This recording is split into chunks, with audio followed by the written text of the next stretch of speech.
21 से 28 दिसंबर ये सिर्फ तारीखें नहीं, सिख इतिहास की आत्मा है। मुगलों ने कुरान की कसम खाई और पहाड़ी राजाओं ने गाय माता की कसम खाई कि अगर गुरु गोविंद सिंह जी आनंदपुर का किला छोड़ देते हैं तो हम कोई भी लड़ाई नहीं करेंगे, लेकिन कसमों को तोड़ दिया गया। 21 दिसंबर की रात जब गुरु गोविंद सिंह जी अपने परिवार और सिखों के साथ सरसा नदी को पार कर रहे थे तो मुगल सेना और पहाड़ी राजाओं ने पीछे से हमला कर दिया। अंधेरी रात उफान खाती हुई सरसा नदी, परिवार सारा बिछड़ गया। 22 दिसंबर 1704 ईस्वी को चमकौर गढ़ी में एक भयानक युद्ध हुआ। गुरु गोविंद सिंह जी के बड़े साहिबजादे बाबा अजीत सिंह जी और बाबा जुझार सिंह जी केवल 40 सिंहों के साथ 10 लाख की मुगल सेना से लड़े। जहां गुरु गोविंद सिंह जी ने कहा था कि 1.25 लाख से एक लड़ाऊं तबे गोविंद सिंह नाम कहूं। एक एक कर सिंह शहीद होते गए और अंत में दोनों साहिबजादे युद्ध करते हुए वीर गति को प्राप्त हुए। दूसरी ओर 22 दिसंबर को छोटे साहिबजादे और माता गुजरी जी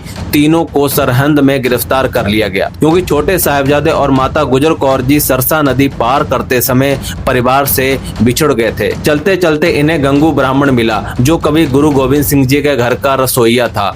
अपना समझकर माता गुजरी जी और छोटे साहिबजादे उनके घर पर रुके, लेकिन गंगू के मन में लालच आ गया कि अगर इनकी खबर वजीर खान को दे दी जाए तो मुझे बहुत बड़ा इनाम मिलेगा। 23 दिसंबर साहिबजादों को इस्लाम कबूल करने का लालच दिया गया। दौलत, आराम और जिंदगी का वादा किया जाता है, पर जवाब सिर्फ एक था, हम गुरु गोविंद सिंह जी के बच्चे हैं, हम कभी झुकेंगे नहीं। 24 दिसंबर को सरहंद की कचहरी में फिर इस्लाम कबूल करने का दबाव डाला जाता है। इतनी छोटी उम्र लेकिन हौसला पहाड़ जैसा। 25 दिसंबर को हुक्म जारी होता है दोनों साहिबजादों को दीवार में जिंदा चिनवाने का। 26 दिसंबर को दोनों छोटे साहिबजादा और माता गुजरी जी को ठंडे बुर्ज में कैद रखा जाता है और 27 दिसंबर 1704 ईस्वी को दोनों छोटे साहिबजादों को जिंदा दीवार में चिनवा दिया जाता है और उसी दिन माता गुजरी जी ने भी ठंडे बुर्ज में प्राण त्याग दिए। 28 दिसंबर को दीवान टोडरमल जी ने सोने की मोहरे बिछाकर मुगल वजीर खान से जमीन खरीदी और उस जमीन पर छोटे साहिबजादा और माता गुजरी जी का संस्कार किया। गुरु गोविंद सिंह जी ने अपने सिखों को एक संदेश दिया